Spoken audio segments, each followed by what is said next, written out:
Hey everyone, स्वागत है आप सभी का मेरे YouTube channel learning academy by Varsha पर। तो अगर आप सीटेट का फॉर्म फिल कर रहे हैं और लैंग्वेज को आपको फिल करना है तो किस तरीके से फिल करनी है, तो यह वीडियो आपके लिए है। तो जैसे कि इस वीडियो में दिखाया हुआ है कि यहाँ पर लैंग्वेज 1 जो है इंग्लिश ली गई है। तो यह जो सेक्शन है उन बच्चों को फिल करना होता है जिसने इंग्लिश को एज अ लैंग्वेज 1 कंसिडर किया है या फिल किया है फॉर्म में। तो वो बच्चे इस पार्ट को अटैम्प्ट करेंगे। या इसके अलावा अगर आपने किसी दूसरी लैंग्वेज को सेलेक्ट किया है, चाहे वो उर्दू हो, बंगाली हो, आसमी हो, जो भी आपने लैंग्वेज फिल की हुई है लैंग्वेज 1 में, तो आपको वहाँ पर लिखा हुआ मिलेगा ये if they have opted for English as language 1 only. English और संस्कृत, हिंदी, बंगाली, जो भी आपने लैंग्वेज सेलेक्ट की होगी तो आपको ये वाला पार्ट अटेम्प्ट करना है। अगर आपने लैंग्वेज 1 यहाँ पर कोई और चूज़ की है और आपने गलती से ये वाला सेक्शन अटेम्प्ट कर लिया है तो आपकी सारी मेहनत ख़राब हो जाएगी। तो आपको ये गलती नहीं करनी है, तब आपको ये वाला पार्ट स्किप करना है। तो आपको क्या करना है, आगे बढ़ जाना है और आगे बढ़ने के बाद आपको यहाँ पर दूसरी लैंग्वेज का ऑप्शन देखने के लिए मिलेगा जो आपने लैंग्वेज 1 के रूप में सेलेक्ट की होगी। जैसे देखिए यहाँ पर अगर किसी भी बच्चे ने भाषा फर्स्ट भरी है हिंदी के रूप में तो वो बच्चा ये वाला सेक्शन अटेम्प्ट करेगा।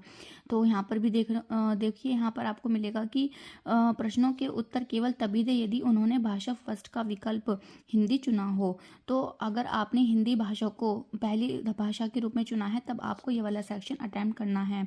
और यदि ऐसे ही आपकी और लैंग्वेजेस भी आएंगी जिसमें आपको अपने हिसाब से देखना होगा कि आपने पहली भाषा कौन सी चुनी है और दूसरी भाषा कौन सी चुनी है।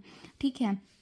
इसके बाद है जब आप अपनी पार्ट 1 वाली इंग्लिश या लैंग्वेज 1 को कंप्लीट कर लेंगे, इसके बाद आपको यहाँ पर मिलेगा सेकंड लैंग्वेज। देखिए यहाँ पर जब किसी बच्चे ने इंग्लिश लैंग्वेज को सेकंड लैंग्वेज के रूप में चुना होगा तब आपको ये वाला पार्ट करना है जिसमें कि क्वेश्चन 121 से 128 तक यहाँ पर काफ़ी सारे क्वेश्चन होंगे जो 121 से 150 तक यहाँ पर दिए होंगे। ये आपका पार्ट 5 होगा और यहाँ पर आकर के आपका पेपर ख़त्म हो जाएगा।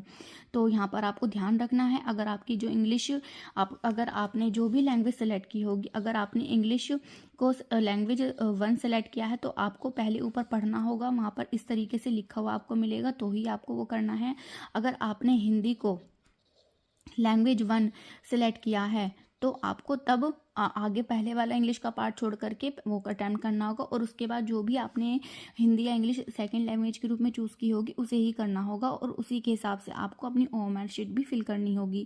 क्योंकि बहुत बार क्या होता है, नए कैंडिडेट्स को पता नहीं होता है और वो जल्दबाजी के चक्कर में कंटिन्यू ही अपना पेपर अटेंड करते चले जाते हैं, बट उसी गलती की वजह से आपका क्या है, पूरा पेपर ख़राब हो सकता है और आप अपने एग्ज़ाम में पास होने से रह सकते हैं। तो ये गलती नहीं कीजिएगा और होपफुली आपको चीज़ें समझ में आई होंगी। मिलते हैं नेक्स्ट वीडियो में।